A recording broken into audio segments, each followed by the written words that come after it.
એક વ્યક્તિ છે જે બિસ્કિટ બનાવતી ફેક્ટરીમાં કામ કરે છે. એક દિવસ શેઠ આવીને કહે છે કે બોસ, હવે આ રોબોટ કામ કરશે તારી જગ્યાએ. તારે હવે કાલથી ફેક્ટરી પર નથી આવવાનું. હવે બીજો વ્યક્તિ છે એ શેઠનો ડ્રાઈવર છે.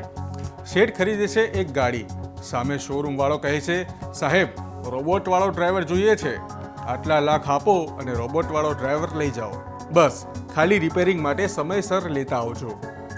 શેઠ સીધા તેમના ડ્રાઈવરને જોઈને કહે છે, બકા હવે તો 2 દિવસ જ આવજે, પછી ના આવતો નોકરી પર. નોકરી બીજે શોધી લેજે. આમ ફેક્ટરી પર રોબોટ અને ગાડી ચલાવવા માટે પણ રોબોટ. આ બંનેને રાખીને શેઠ તો ઘણા ખુશ થઈ ગયા અને મસ્ત ઘરે જઈને સૂઈ જાય છે. પણ ઊંઘ તો તેમની હવે ઉડવાની છે. શેઠ જુએ છે, યાર બિસ્કિટ વેચાઈ નથી રહ્યા, વેચાણમાં ઘટાડો થઈ રહ્યો છે. થોડા દિવસ જાય છે પણ ધંધામાં કોઈ ફરક નથી પડતો. પ્રોડક્શન દિવસે ને દિવસે ઘટાડવું પડે છે. હવે એક દિવસ આવે છે કે કંપની જાય છે લોસમાં.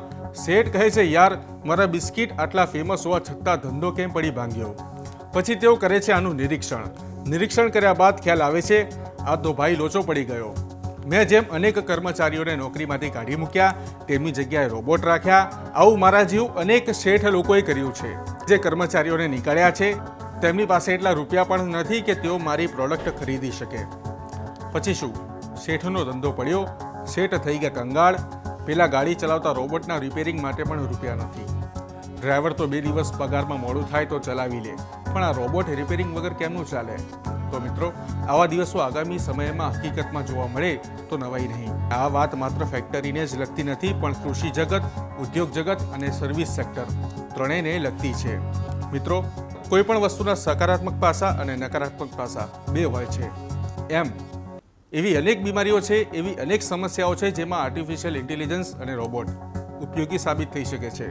અત્યારે એઆઈ ક્ષેત્રે ભલે નિષ્ણાંતોની કમી છે, એટલે તેમને મસ્ત મોટા પગાર આપવા પડે છે, પરંતુ આગળના સમયમાં જો બધા એઆઈ ક્ષેત્રે કામમાં જોડાશે તો ત્યાં તો ઘણા કર્મચારીઓ મળી રહેશે. શેઠ જે પગાર ઉપર ઈચ્છે તેના પર કર્મચારી મળી જાય, એટલે ઊંચા પગારની અપેક્ષા રાખવી નહીં. ખેર મિત્રો, વિડીયો લાંબો થઈ રહ્યો છે એટલે અહીં જ સમાપ્તિ કરી રહ્યા છીએ. પણ જતાં જતાં એક વાત કહેવી છે, માનવી પણ ગજબનો છે. કામ કરતા કર્મચારીને કહે છે કે શું રોબોટની જેમ કામ કરે છે, અને હવે તે જ રોબોટને ખરીદવાની ફિરાકમાં છે. પરંતુ હા, રોબોટ તે રોબોટ જ હશે, અને એક કર્મચારીનું દિલ એ માનવીનું જ હશે. રોબોટની જેમ બગડી નહીં જાય અને તમારું કામ પણ નહીં અટકે. હવે મિત્રો, એઆઈને લઈને તમારા વિચાર શું છે? કરો કોમેન્ટ કે આ કોનો ઉદ્ધાર કરશે અને કોનો વિનાશ કરશે.